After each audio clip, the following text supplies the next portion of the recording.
Good afternoon. Welcome to the Greenville Rotary Club August 11th luncheon. Rotarians, thank you for coming today. Guests, we are very excited to have you. My name is Jeremy Hart. I'm serving as a current president of the organization. I'm going to be leading us through today's program. And we have got a lot in store today, so we're going to go ahead and get started with Happy Bucks. If Ryan is in here somewhere. There we are. So we're going to try to keep this very brief, but if anyone has any Happy Bucks, please raise your hand. All right, you guys know the drill here. If you have any happy news you want to share, we just ask that you throw some change or a dollar bill here into our cart bucket. Love for you to share the happy news here. Got an email the other day that they did have the dissemination of this year's CART grants, and we gave out $4.55 million, so more than we were thinking. That is a happy buck there. Thank you, George. Happy Bucks to welcome my wife, Dr. Sarah Fletcher, who has the same birthday as our Green Day winner and speaker today, Dr. Elizabeth Davis. Happy birthday. Way to bring your better half. Keep him in line today, please, ma'am. Thank you. Other happy bucks here. Hey, Amy's got some happy bucks. Thank you. I have 20 happy bucks because I'm extra happy. We have 9 people signed up for the Walk to End Alzheimer's for our Rotary team. I would love to have several more. So if you have any questions about how to sign up for the Walk to End Alzheimer's, it's going to be on October 4th, 2 to 4 in the afternoon, short little stroll through downtown Greenville. I would love to see you there. Thank you, Amy. If Amy can drop $20 bills in there, certainly you can sign up for the Alzheimer's Walk. Any other happy bucks to show? Oh, Kendra back here. We go. I told Jeremy I was going to run today to make sure we stay on schedule. I have happy bucks to celebrate a successful South Carolina New Play Festival and our world premiere. If you had the opportunity to see it, you know just how good it was. And if you don't, get on the newsletter now for an exciting time next year. Thank you. If you don't know, now you know here on the New Play Festival. Definitely encourage you all to check that out. More happy bucks to share. Got a happy 10. Tomorrow we drop our youngest daughter off at the College of Charleston. So we will be empty nester. So a new chapter for my wife and myself starting tomorrow. That's exciting. Don't cry too hard, though. All right. Anybody else? Any other happy bucks to share here? All right. Well, thank you all for sharing your happy bucks and your happy news. Thanks, Ryan. Appreciate it. All right, now we're going to introduce guests. If any members have any guests that you would like to introduce, please raise your hand and I'll walk over. Any guests? Any guests? Mr. Jim.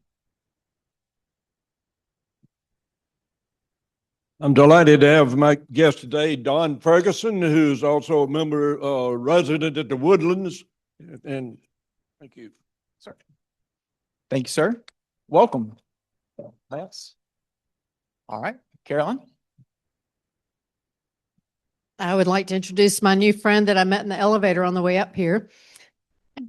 His name is David Solar. He comes to visit from DeLand, Florida. They've recently moved to Greenville. He was a Rotarian in DeLand, Florida, president of their club, and he's searching for a Rotary home. So y'all make him feel welcome. Thank you. I've also got a guest today. We have Garrett Schrader, and he just recently moved from the Baltimore, Maryland area, looking to make more connections. So welcome. Thank you. Anybody else? All right, Jack's already making fun of me because I really don't need the microphone to project all the way to the other side of the room. But let me introduce you to Jack, who has been, he's been to a couple of different opportunities with Rotary in the past, but hopefully we will get him to be our newest member, Jack Brockman with Innovate HR. Thank you, sir. Is there anybody else? Anybody else? One more. Pam. Oh, we got 3. Why don't you stand up, Darla? This is Darla Polo. Darla actually helped feed the teachers at Alexander Elementary last week, and she will be coming to Discover Rotary, the next one, and joining. So she'll be here right away. Then, I didn't see. Stand up, guys. So we have Heather Vale Brown and Nicole, how to say her last name? Nicole Anderson. They are both with Upstate Warrior Solutions, and just reversed the order a little bit. Came to new member orientation this morning, and then they'll do Discover Rotary later. But they're both on board, so we're glad to have them. All right. Thank you, guys. Guests, we're so glad you are here today. I think we got one more. I'll introduce our speaker today in just a moment, but I want to make sure I recognize Liz Seaman, who is Chief of Staff and Vice President of Government Relations at Furman University. Furman University. Thank you, Dave. All right. Thank you, everyone. Guests, we're so glad that you are here. We hope to see you again very soon in the next meeting or next Discover Rotary. So we're going to move right on into Guess Who. So everyone had a set of clues at their table, and I know you've been working hard together to figure out who it is. So do we have any tables here that would like to put a guess as to who this Rotarian is? Any guess? Kendra? Terry Weaver. So Terry, do you go by a Scoop? Okay, it may or may not be Terry then. Is there any other guesses? Any other guesses? Oh man, this is difficult. All right, so first job was at the Humane Society, joined Rotary in 2010. First job at age 10. Bought the first car at age 14 and nicknamed Scoop at first job. Any guesses? Does the mysterious Rotarian, would you like to stand up to reveal who you are? It's Scott. That's right. So since no one guessed it was Scott, can everybody please put $1 in the cart bucket for today? All right, so we're going to move into our positive thought for today. So today's positive thought is titled Look Forward. Looking back won't move you forward. Let the past go. Move on with the grace and wisdom that you've learned from yesterday. Forgive yourself everything. You can't change what didn't happen or shift what did. Instead, live in this moment and look for all the beautiful possibilities that today is filled with. And with that, we'll please stand for the pledge. I pledge allegiance to the flag of the United States of America and to the republic for which it stands, one nation, under God, indivisible, with liberty and justice for all. All right, I'm going to move on to announcements. So first off, thank you for all the members who participated at Alexander Elementary School recently to help welcome the students and the teachers back. We appreciate your efforts.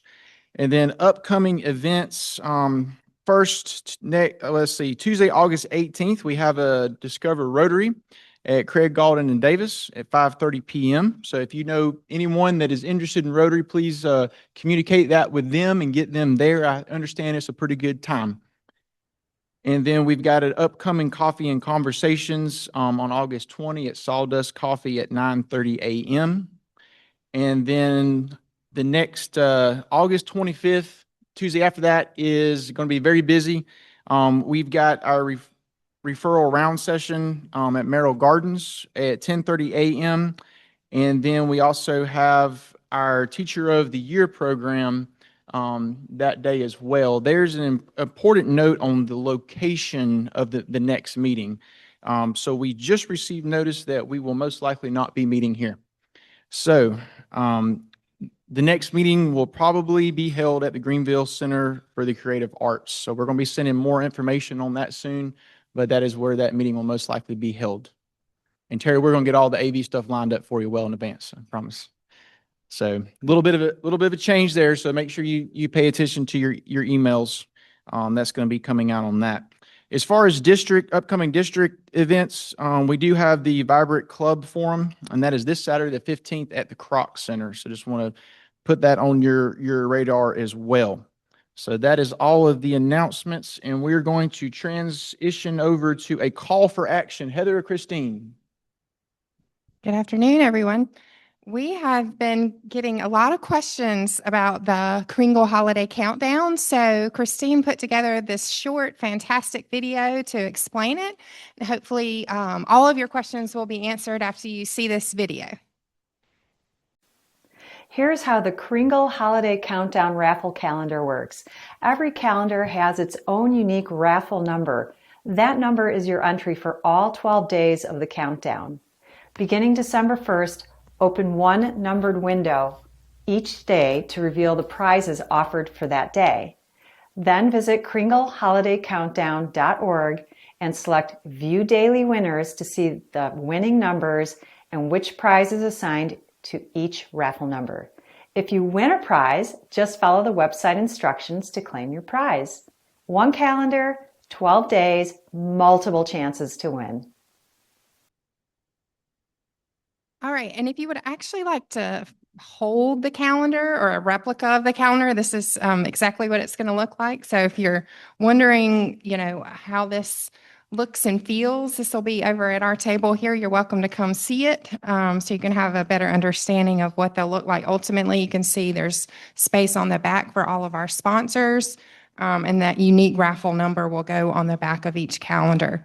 So our big ask right now is support for the sponsorships and donated prizes. We do have a deadline of the end of the month to secure all of those. So we need support from all of the Rotarians in the room to make that happen. And if you didn't get one of these at our last meeting, this is a great little wallet-sized card that you can carry with you that'll have the QR code to the website that has all the information about being a sponsor, a prize partner, and of course, how to purchase a calendar. So if you want to dive in and help our committee, come see Christine and I afterwards. And if you want to hold the calendar, come see us afterwards as well. Thank you. Hello, everyone. Tom Murphy. I'm in charge of the Rebuild Upstate, our partnership that we have, and it's getting ready to save the date again. So September the 19th is a key date that we're going to do our build. We don't have the 2 shifts or 3 shifts yet, or 1 shift, but we'll get closer to it once they assign it to us. But the important part about this date, it's a Clemson game. Okay? So if you're a Clemson person that goes to Clemson games, they're playing North Carolina Tar Heels at noon on that day. So please don't hold the spot. So we make sure we hold the spots for people to actually come up. Okay, so it's a Clemson date, but September the 19th. Thank you.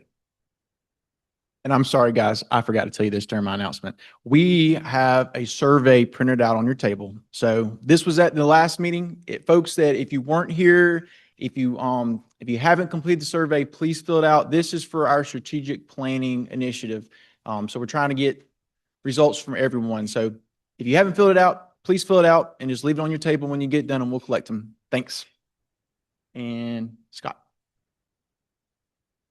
I have the honor of introducing the principal at Alexander Elementary School, Dr. Dawn Hooker. And I was trying to think back, and we started volunteering first just by doing a teacher appreciation lunch at Alexander 8 or 9 years ago. And since that time, we have gone through 4 principals. There were times where I know, and just as of just a few years ago, they had a 50% teacher turnover rate at Alexander Elementary School. Year before last, the district brought in Dr. Hooker. And after doing a district-wide search, they deemed that she was the perfect person for the job. And indeed, she has been. This year, they had 2 teachers that left, and I think was that last year too? But they were because a husband relocated and went back to school. I mean, very legitimate reasons. The school turnaround has been phenomenal. They went from poor or failing 2 years ago on their state report card to excellent last year. And a lot is because of the leadership. That's right. And you can tell as you go into the school, there's a different feel. The teachers are happy to be there. They're loving on the children. They are really working hard to educate the children. And Dr. Hooker really treats her teachers with a lot of respect and empathy. One things that we talked to her about, how can the Rotary Club help the school? And so every now and then she'll call and she'll say chocolate. Chocolate does wonders for teachers' attitudes, and so we drop off with buckets of chocolate. And so Dr. Hooker is going to give us a quick update on Alexander, but we also want to celebrate her because she is the Greenville County School District Administrator of the Year. Oh, goodness. Have a seat. Happy first day of school, everybody. As if we didn't have enough going on. I've got probably 200 new babies that have never been in my school, and then 200 babies that have been back. So we are having a fun day so far. You know, the keys to a good first day of school: get them there, get them fed breakfast and lunch, and get them home. So we got most of that done so far today. We had to make sure we get everybody home on the right buses and the cars, on the walkers and all the things. But I did want to tell you, thank you again. I like to just come give an update because the Rotary does so much for our school. Not having a PTA that is consistent is very tough on a school. And so when I came in as principal, that was just one of my things. I tell this every time I see Rotary and every time they do something at my school. I was like, oh my gosh, what do I do if I don't have a PTA? Because we've got to celebrate teachers. We've got to, all the extra things that we can do and invite families in. Scott Powell, nonetheless, came over and was like, oh, no worries. We've got you. So, and the team came over. Of course, my teachers love food. That's what keeps them going. Of course, the chocolate and the coffee, of course. They work extremely hard. As you know, teachers, we are on 24/7, not necessarily my teachers, but me for the district. And it is a calling and a love that we have to have. And so if you have helped Alexander, raise your hand. If you have fed us, if you're a reader, raise it high, raise it high. Okay, everybody look around the room. All right, I'm going to be like the pastor at the Baptist church. If you're not serving, you need to be plugged in to Alexander somewhere, and we can find a spot for you. I did want to give you an update for data. As far as reading, our growth has been the last 2 years. So in just 2 years, we have grown over 30 points in reading for the state. And then this year with math, a little bit less. Math standards changed. I could go into a whole get on my soapbox about standards, but that's not what I'm here for today. We have grown 26 points in math. So our growth has been tremendous. And let me tell you how Rotary helps with that. Scott Powell emails me 50 times a year. No, I'm just kidding. He lets me know that we need Rotary readers and they need to be placed. And then if somebody is not emailing the Rotary reader back, he lets me know, which I need to know. I go get on the teacher. I'm like, I know you got 50,000 things, but can you email this person back and let them know to come read? Because we really love that. Our readers are wonderful. We love Mike. I see Mike sitting over there, comes in. Of course, he walks by my office and checks in too, because I have to check in with him. I have to keep an eye on him. There's some Rotary people we have to keep an eye on. So then if we need somebody new, Scott hooks that up for us. We eat. Thank you so much. I see my ladies back there that came and served. The barbecue was wonderful. Not only did we have it one day, we heated it up yesterday and ate it all yesterday for lunch. So it never goes to waste. I'm telling you, these young people, these young teachers that have just come out with, debt, they need their first check hasn't come in yet, their paycheck. So we make sure we feed them. But of course, chocolate and coffee and all the special treats, that just keeps us going when we're just going nonstop for these kids. And we have a 33% transiency rate, which once we get to know our kids within the year, a third of our classes will leave and a new third will come in. And that's just where we are on the White Horse Road corridor right now. So we did have a lot of success. We had a top 10 teacher of the year for the district. Our art teacher was wonderful. And then a third grade teacher was the district elementary first rate teacher first, I think that's how you say it. And so she won for the district, one of our third grade teachers, for being a first year teacher. Phenomenal faculty, I was telling Scott, but it would not be possible without a great faculty, a great team. I have a great district, and Dr. McDavid sends her regards. She was unable to be here first day of school. She got tied up at one of the schools, and so she said she was coming in today, but I'll try to get her another time for her to talk. I did want to say, I know I'm talking a lot, but I did want to say, I've got so much good things going on.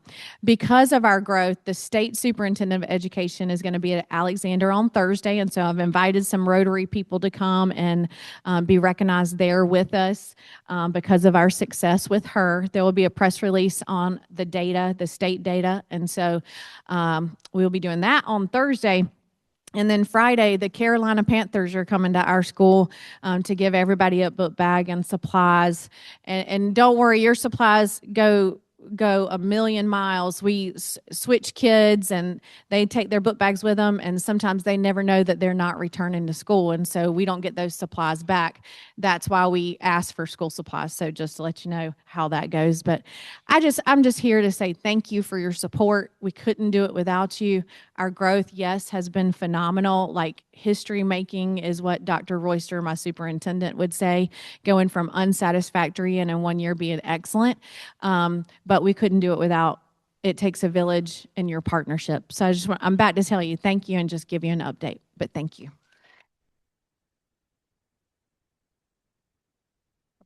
For those of you who do not know me, which is probably a lot because I've went RD5 and I don't have to come to lunch every time.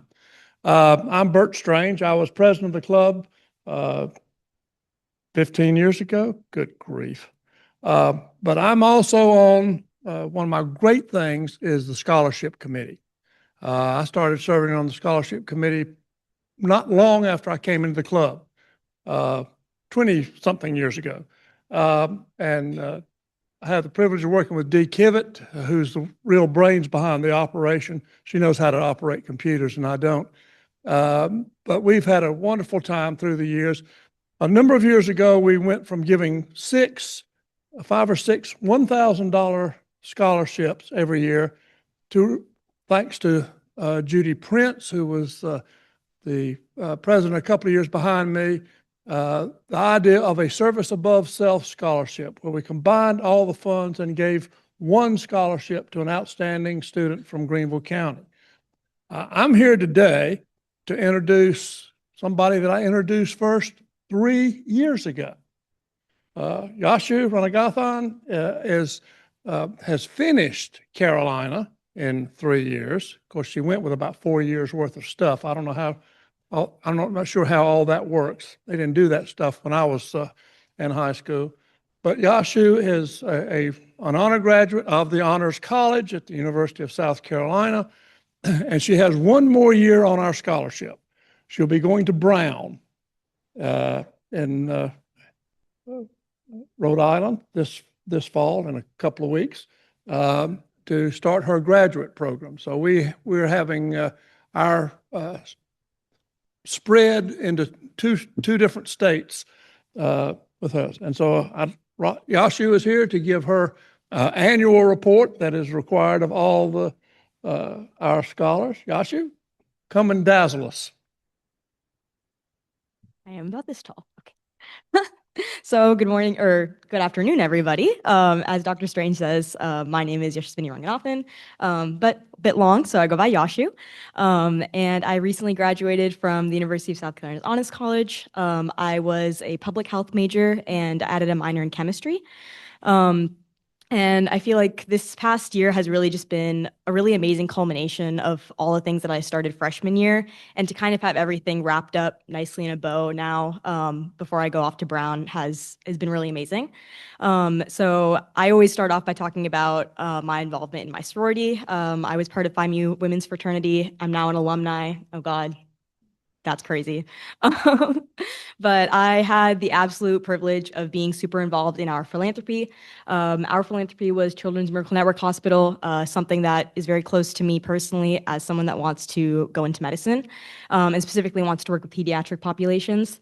One thing that's really unique about USC is we're lucky enough to have a Children's Miracle Network Hospital just 15 minutes up the road from us. And through USC and through FIMU, I was actually part of an organization called USC Dance Marathon, where we raise funds, awareness, and just do general service efforts for our local Children's Miracle Network Hospital. We're about 1,500 students strong, completely student-led effort. And this past year, as a team, we raised a little over $765,000 for our local children's. Thank you so much. And again, that is completely a team effort from everyone on our team. I had the absolute pleasure of being on our leadership team. I was director of sponsorships. So got to network a lot with our local Columbia businesses, and my team specifically raised about $80,000 just through sponsorships alone. And again, just really proud and humbled to be part of a community, and also know that businesses want to give back to not only our student organizations, but our local community as well. And so that was something that was really special that I kind of did throughout this past year at USC. And then further than that, all throughout college, I was able to intern with the South Carolina Institute of Medicine and Public Health. Public health is a huge passion of mine, and that is something that is 100% been cultivated by the team there. And this past year, I wrapped up 2 of my latest publications, one of them being focusing on our food systems. Our local farmers are super important. Our food systems are super important. What we consume, how people are able to access them, that is what my project specifically focused on. And we do a lot to work with our local state government to kind of shape health policy. And that was an opportunity I would not have been able to have without that internship experience. And then going along with that, I've always been super passionate about working with special needs populations. Throughout college, I was able to kind of look more into that through an academic lens. I, this past year, wrapped up my research project and did my honors thesis on it, which focused on Fragile X populations versus neurotypical populations, as well as kind of the social communication differences that exist within that.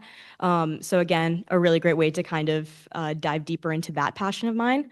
And then the thing that I really wanted to come here and talk to you guys about, because this is an organization that's all about service, and it's something that has definitely helped grow the passion for service within myself. If you can't tell from my very, very long last name, I am of Indian descent. I'm a first-generation immigrant. My parents came from a very small village in Tamil Nadu, and I had the opportunity to go back and volunteer as a teacher there this summer. I've been there the past 2.5 months, volunteering with an organization called Shanti Bhavan's Children's Project. And genuinely, this is one of the most important and impactful experiences I've ever had in my entire life. To go back to this community and be surrounded by, people that speak my mother tongue and be able to teach them English. And I worked with K through 2nd graders, teaching mainly English comprehension, but also I did music classes and taught piano to some of the students as well. So to kind of share that passion with them as well, and to talk a little bit more about the project itself. They take kids from the age of 3 years old, so they start at preschool, and they come from families that make less than $5 a day, which is more common than it should be in India. And it's a completely residential school, so you go there, you eat lunch and dinner with the kids, you live there with the kids, you grow that bond with them and that connection. And these kids, it's a residential school, they take them from the age of 3 years old up till 12th grade. And 50% of the class will go to the top universities in India. The other 50% go to Ivy League colleges in the US. Like, it is truly such an amazing project and such an amazing organization. And not only professionally are these kids incredible, but you talk to these kids and they are everything that you want your 12th grader to be. They're kind, they're passionate, they're determined. They are genuinely some of the most incredible people I've ever met in my life. And I would not have had that opportunity if it wasn't for the service and the passion for service that this organization has given me. And I would not trade that opportunity for anything in the entire world. And if you're interested in the organization, there's actually a Netflix documentary about the place. And it follows some of the girls that go through the program, because education for girls in India isn't super sought after a lot of times. And it's an organization that really pushes for that and is passionate about that. And it's something that I'm passionate about, especially coming from a community like that. So again, that was something that was super, super powerful and impactful. And like Dr. Brown said, super excited to go to Brown University this fall and continue my education by doing my master's of public health. And I'm specifically focusing on health behavior change, and we'll probably focus a little bit more on health education. So again, thank you guys so much for everything that you do. Not only is this a scholarship that helps students financially, but also personally, to have an organization like this, see something in me as a 12th grader and now be, graduated from college. The passion for service and giving back to your community, that is something that I see that in all of you guys, and it's something that has grown that passion in me as well. And to see that grow in all of the other Service Above Self scholars is something that's really special. And I just feel so blessed every year to come back and talk about all the things that I've been able to have a part of. And that is, again, thanks to all of the support from you guys. And again, not only financially, but personally as well. So thank you guys so much.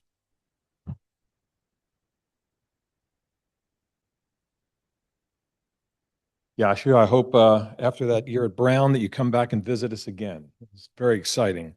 Continuing our education theme, we're going to learn a little bit about Furman University today. And I started teaching there about 5 years ago, and the thing that struck me the quickest was the geographic diversity of the student body. I had people in my classroom from Alaska and Idaho and Texas and Minnesota and Florida and California, Turkey, New Zealand, Hong Kong. In fact, the first impression I had was the student from Hong Kong, we'll call her Betty, showed up 2 minutes before my first class that I was ever going to teach. And she had a roller bag and a laptop and the books in her other arm, and she explained she had not slept since her plane left Paris and that she was so worried about not getting the class on time. And she got there, she was just so excited to be on Furman campus. So she took the front seat in the classroom on a row, and I launched into my PowerPoint, and I'm going to town, and I look over, and Betty has her head down on her books and is out like a light. So some things in college haven't changed. But ladies and gentlemen, I'm going to talk a little bit about Elizabeth Davis today and what's happening out at Furman University. She used to be an auditor with Arthur Anderson in New Orleans. Before joining Furman 12 years ago, she spent 22 years at Baylor University, moving from faculty on up to executive vice president and provost.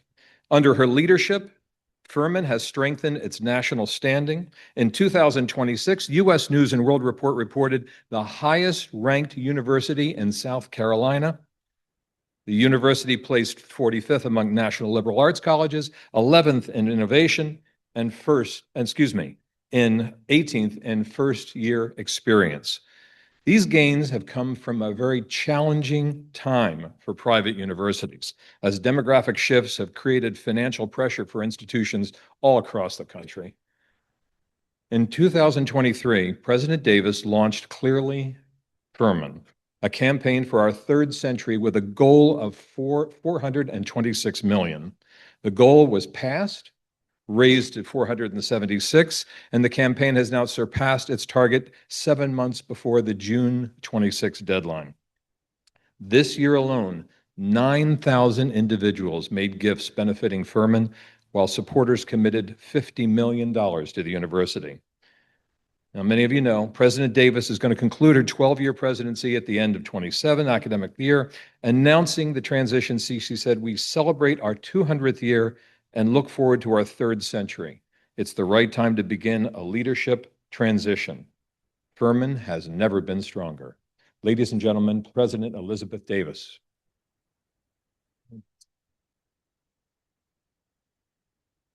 Well, thanks, everyone. It's great to be here. I've been part of this club long enough to know what it does in Greenville, and of course, reminded so beautifully today by everyone who spoke. I don't take lightly what a room full of busy people when they put service ahead of their own interests. The idea, service above self, is one Furman shares. And it's a good part of what I want to talk about today. So as you heard, this year we turn 200. And so in 2026, that's why our campaign goals were like 426 or 476. We were founded in 1826, which makes us older than the city that has grown up around us and older than most of the institutions represented in this room. A bicentennial is an easy thing to turn into a birthday party, and certainly we have done our share of celebrating. But 200 years also provides something more useful than a party. It provides perspective. We've come through wars, a near closure during the Civil War, the Depression, and more than one stretch when the future of the place was genuinely in doubt. We're still here because at the moments that counted, Furman tended to do the right thing even when it wasn't easy. Let me give you two examples. In 1965, when much of the South was still resisting integration, President Gordon Blackwell and Furman's board desegregated the university. It made a lot of people unhappy, and it wasn't easy, but it was right. Then in the early 1900s, under President John Johns, Furman separated from the South Carolina Baptist Convention to protect academic freedom and its independence. That decision carried a real cost in dollars and in relationships. The leaders who made that decision believed it was right for the students who hadn't even arrived yet. I go back to these moments often because I think they teach the things worth remembering about a place that lasts. Furman didn't reach 200 years by playing it safe. It got here because generation after generation chose what was right over what was easy and trusted the people and trusted that the people who came next would be better off. That's the inheritance I feel most responsible for. And it matters, again, right now at a moment when higher education is being questioned more sharply than it ever has been. So let me tell you where we stand this fall. This fall will welcome the largest incoming class in a decade. Students have chosen us in numbers we haven't seen in years, and it's for the right reasons. They want an education where they're actually known, where a professor learns their names within the first couple of weeks of class and then pushes them well past what they thought they were capable of. We tend to describe what we do in plain terms. We believe in our students, often before they fully believe in themselves, and we build the whole experience, helping them exceed their own expectations. That's not just a slogan, that's the daily work in which we engage. Since I arrived, I've taken to calling Furman an anchor institution, and I mean that almost literally. Drive around Greenville, and you're often standing in Furman's footprint without realizing it. The new county square building and the governor's school sits on land that was once our campus. Heritage Green, the cultural corridor where the library and museums are, was home to our women's college. Cherrydale Shopping Center sits on the site of our former Cherrydale House, James C. Furman's residence. The old Pepsi bottling plant on Poinsett Highway is now home to our innovation lab. Falls Park, where so much of Greenville spends its weekends, grew from 6 acres of land Furman gave to the city. We've been part of the physical fabric of this city for nearly 2 centuries, and we're still building. The quieter contributions matter just as much. Our faculty helped shape the city's tree canopy and gave local leaders better data on affordable housing. Our students give their time to local nonprofits through the Heller Service Corps, named for Mayor Max Heller and his wife Trudy. Hundreds of community leaders, and I would imagine more than just a few in this room, have come through our Diversity Leaders Institute and our Women's Leadership Initiative. And thousands of you and your neighbors take classes through our Osher Lifelong Learning Institute. We're proud to say that our largest concentration of alumni anywhere in the world is right here in South Carolina. So Dave, you commented about how they come in from all over the place. They tend to stay. So I like to tell the mayor and our friends in Columbia that we are net importers of talent. Most of our graduates build their lives close to home. A few end up a very long way away. One of our graduates, Alexander Stubb, came to Furman on a golf scholarship and is now the president of Finland. Another, he plays golf with President Trump on occasion. You might see him in the news. Another, General Josh Rudd, directs the National Security Agency and commands U.S. Cyber Command. This September, both of them are coming back to campus, and the public is invited to attend their presentation.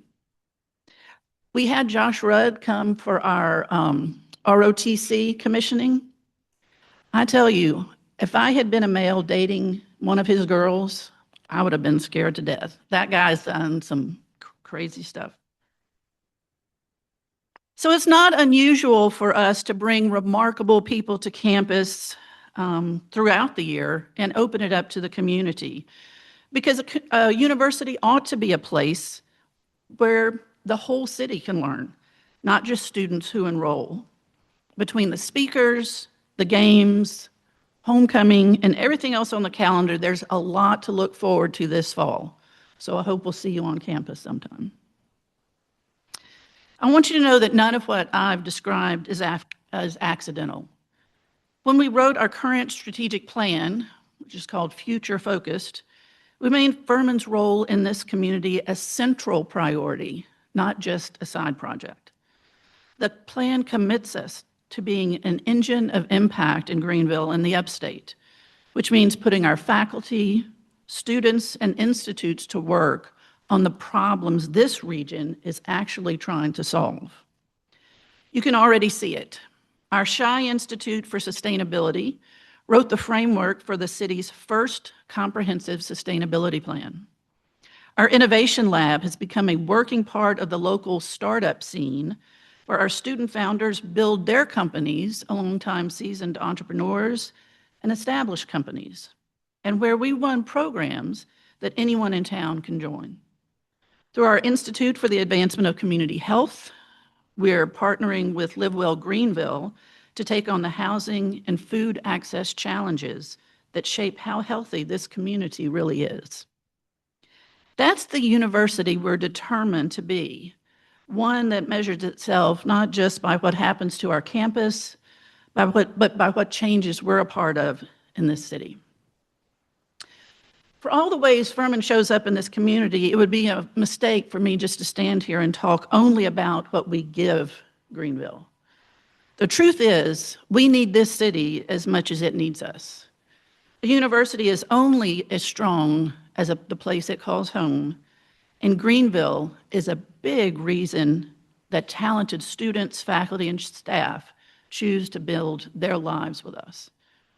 Every time a business here takes on one of our students as an intern, or a leader in this room decides to mentor one, you're giving them something we can't do on our own.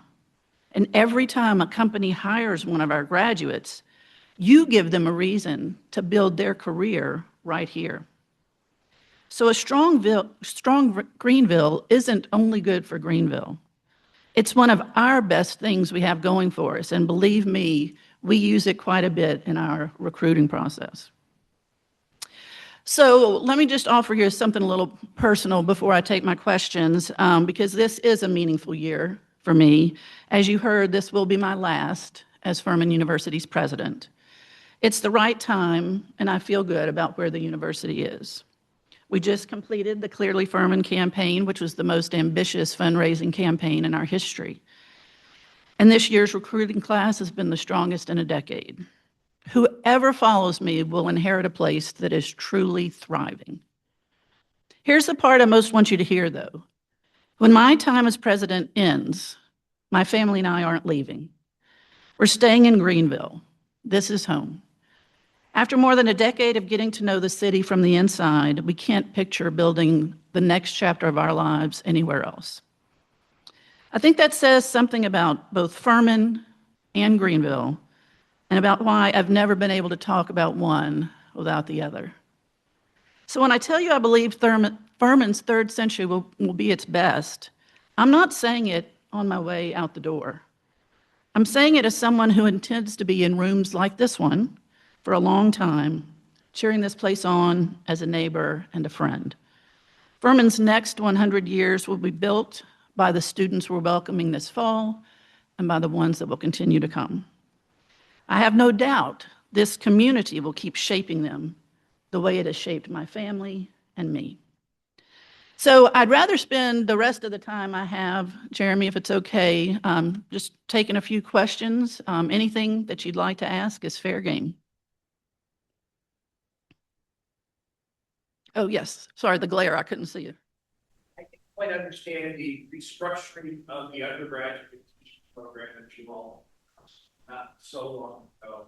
And what is, I didn't understand what it was and why did it.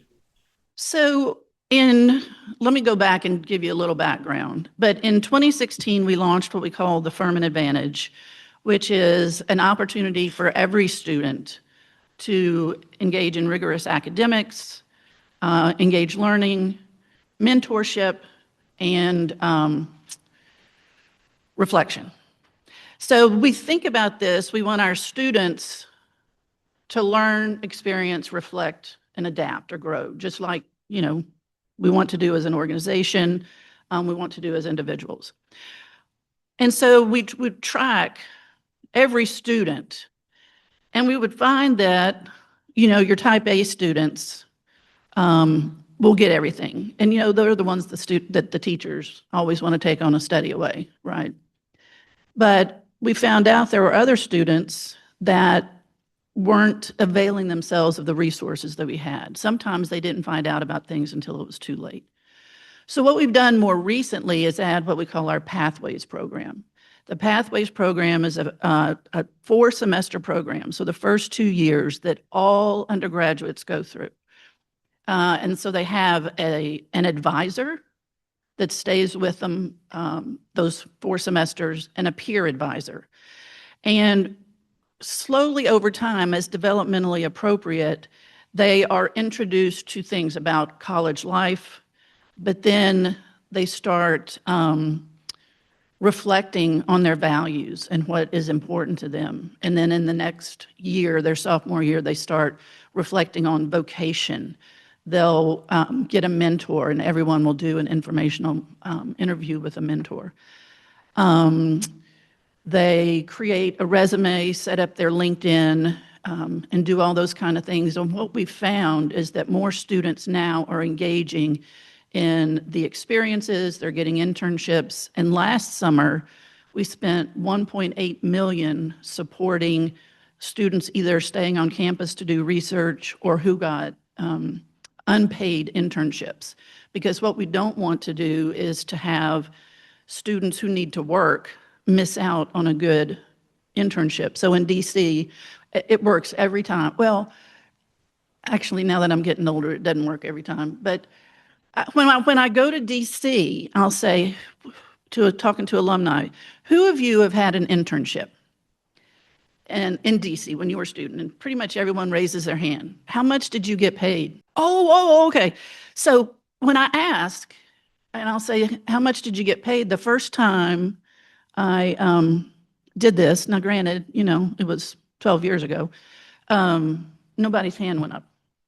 Next few years, the same thing. I did it this year, and one hand went up. And I said, how in the world did you get paid for an internship? He said, the Furman Advantage. And I thought, yay, it's working. So it really isn't about restructuring like the curriculum or anything. It's more about putting sort of guardrails around students. We don't fill out their applications. We're not trying to hold their hands, but we are trying to make sure everybody has access to the same opportunities, not just access, but the financial resources to support it. So the retention rate at Furman, typically when we talk about that, that's the first to second year retention rate is about 90 to 91%, which is really quite high. About 75 to 80% of the students who enter with us will graduate in 4 years. There are a few that take that extra semester, but it still is going to be within like the mid 80s for, what the government measures is in 6-year graduation rates. Because, sometimes you go to a place and it just doesn't work out. And those of you who went to Furman a long time ago and it was hard then, well, it's hard now. So not everybody wants to stay. I'm just kidding. My daughter graduated in 2019. I can attest, very rigorous. Yes. Well, thank you for doing that. I mean, that's kind of the point that I was trying to make. What our students get is bigger than just what happens down Poinsett Highway. The community engagement, the opportunities that are here really give us an advantage that institutions that aren't in such awesome cities just don't have. Jim, sometimes the 5th year thing happens too because of the athletes. So 5 and 5, that's gonna, yes. Hey. Well, there are a few things, I guess, to think about it.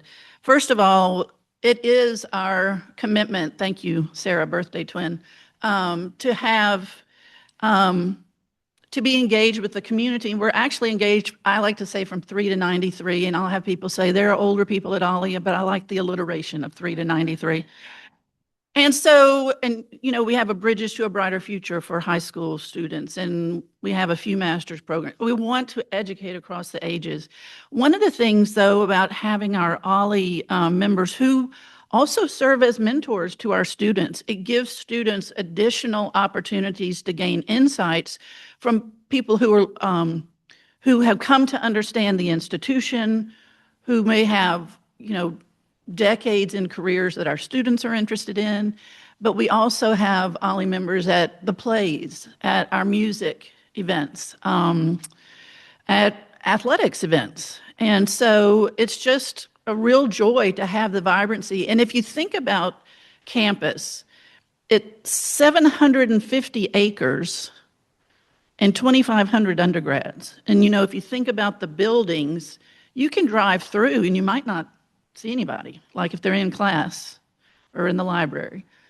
But having Ollie members on campus or community members walking through campus, there's a vibrancy where it sort of feels like the best of sort of the bucolic, idyllic place out there. But then there's a little hustle and bustle to it that can be not quite as urban as College of Charleston, but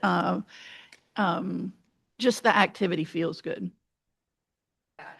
So I knew I was going to get this question. So I appreciate, but this gives me an opportunity to address it. So private colleges are just weird.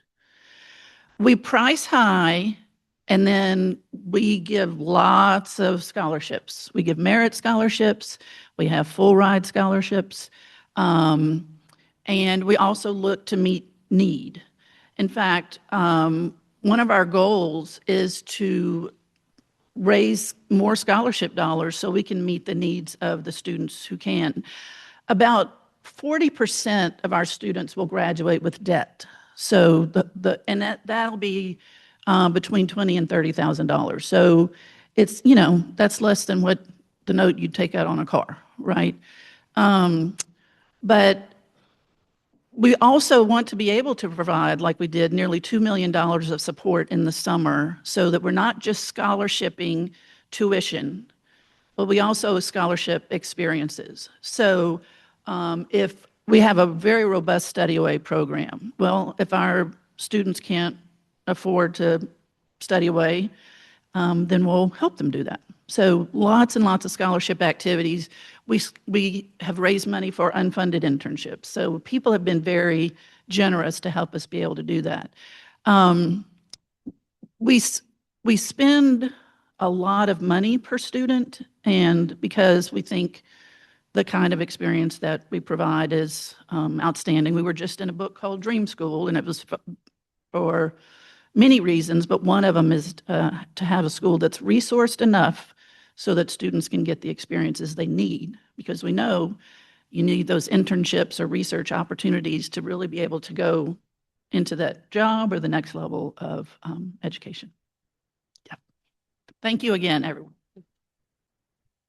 Thank you, Dr. Davis. We appreciate you speaking. I don't think that most communities have a university like Furman that is just right there connected so much, intertwined in the community.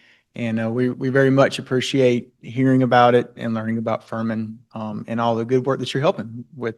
And then hopefully also I want to put a plug in. So maybe in about a year or so, once you're kind of, not present anymore and you might have a little time on your hand, you get a little bit bored, you're always welcome to join us. We have a good time. So thank you everyone today. Yashu, thank you so much for coming. We appreciate that. And from hearing from everyone, from Dr. Hooker as well, I think she left, but thank you for that. Guests, we're so glad that you came and joined us today. I hope that you can come back and visit us again soon. So with that, if we'll please stand for the 5-way test. Of the things we think, say, or do. First, is it the truth? Is it fair to all concerned? Will it build goodwill and better friendships? Will it be beneficial to all concerned? It'd be fun, exactly. So thank you guys. We will see you in 2 weeks, not here. Pay attention to your email where we'll be. Meeting adjourned.